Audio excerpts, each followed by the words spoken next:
Hanna Kawas, who's been a great leader and inspiration for us in the Palestine Solidarity Movement here in Vancouver. Thank you. Welcome, Hanna. Thank you. I don't talk about it often, but really I am a Nakba survivor. My mom was pregnant with me with 6 months when she fled Jaffa. She fled with my dad.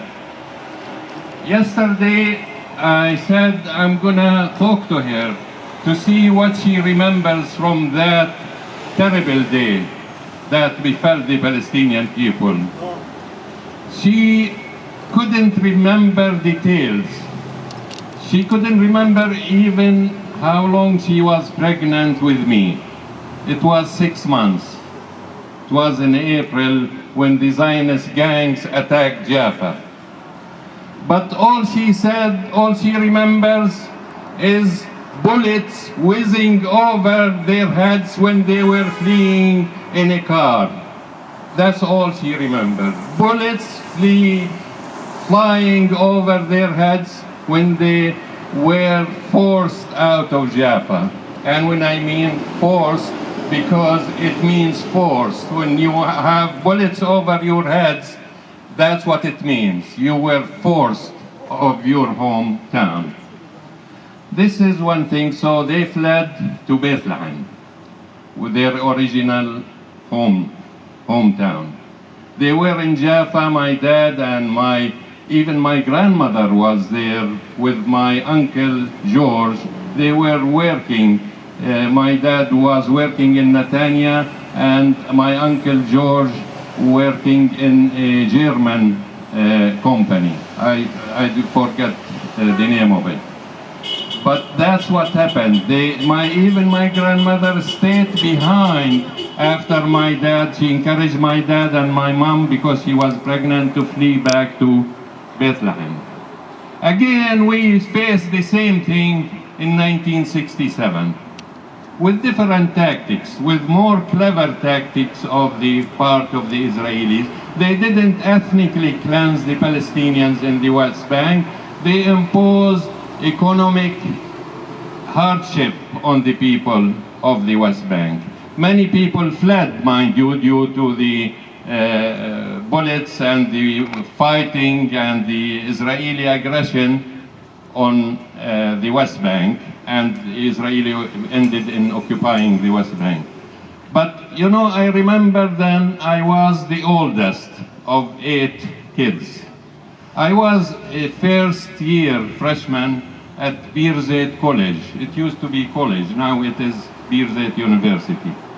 And my dad was the only breadwinner in the whole family, and he used to work in Amman.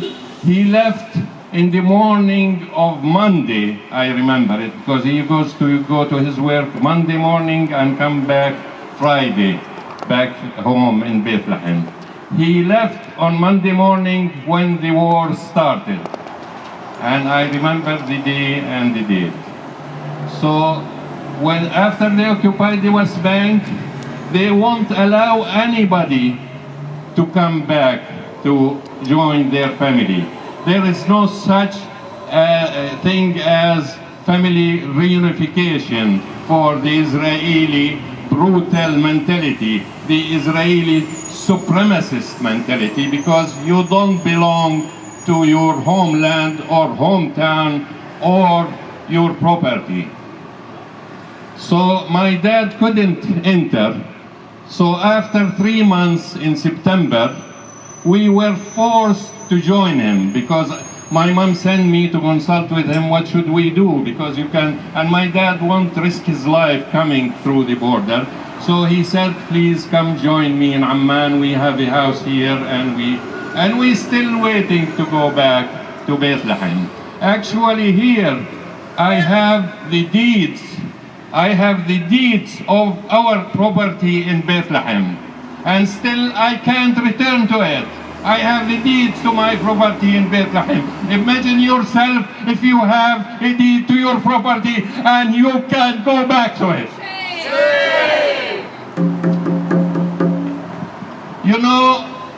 just to connect with what we're talking about, the Canadian complicity. Canada was complicit in our disposition in 1947-48. Lester Pearson and Judge Rand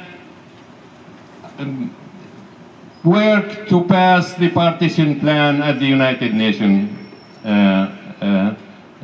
General Assembly. The United Nations partition plan divided Palestine just in service of Zionism. They didn't ask the people of Palestine what they want. They didn't hold a referendum. They rejected the referendum. So they forced the partition plan down our throat. So Canada carries a responsibility for our Nakba and our dispossession and for the refugees that now amount to 7 million people are living in exile. You know, just last November, and for the 5th time in a row, Canada under Harper and Canada under Trudeau voted against 17 resolutions in favor of Palestinian human and national rights. I'm gonna read you one about one that relates to my case. It says, person, that was the resolution. If you want, I have the number for it, if you are interested in pursuing it. Person displaced as a result of June 1967 and subsequent hostilities. They asked for the return of the Palestinian people. We're not talking about the 8 million Palestinians that fled during the Nakba. We're talking about occupied territories that Canada hypocritically call and doesn't recognize the Israeli sovereignty over these occupied territories. So if you don't recognize the sovereignty of Israel over these occupied territory, which is in their Canadian policy, why do you vote against such a resolution? Person displaced as a result of the June 1967 and subsequent hostility, that they should go back and return to their homes. Canada voted against this resolution. What does this tell you? They have double standard and double talk, and as our native brothers and sisters call them, forked tongue. That's what they have, a forked tongue. They say they don't recognize the occupation of 67, but then they vote against my right to return to a property that I hold deeds to it. What does this say about Canada and its morality? What does this say about Canada and its human rights? What does this say about Canada and democratic values? Disgusting! You know, on April 4th, 48 groups all across Canada asked the politicians and the Canadian politicians and the Canadian government to impose sanctions, and the head of it was, after latest massacre, that was after, Canada must impose sanctions on Israel. Civil societies from across Canada released open letter to party leaders. And it was published, it's easy to find it, you know, just Google it. 48 civil society organizations from across Canada asked the Canadian government to impose sanctions. You know, 2 weeks later, what was the answer of Trudeau? You know what he answered to this letter? I read for you. I'm quoting Trudeau.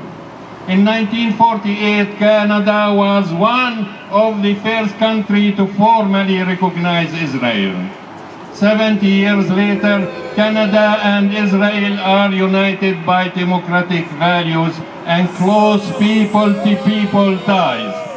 Our two countries remain steadfast allies, close friends and partners in many international organizations. As for the call for sanctions on Israel, hear what he said. Canada is proud to stand with Israel. We will continue to oppose efforts to isolate Israel internationally. And listen to this, this is the answer. And work to expand the trade and security relations between our two countries. Here is the answer to you.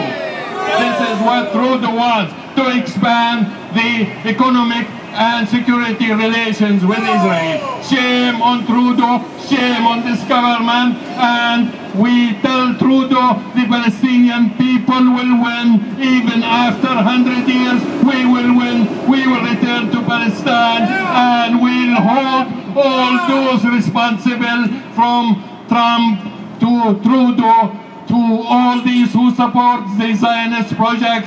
We will hold them accountable. Thank you.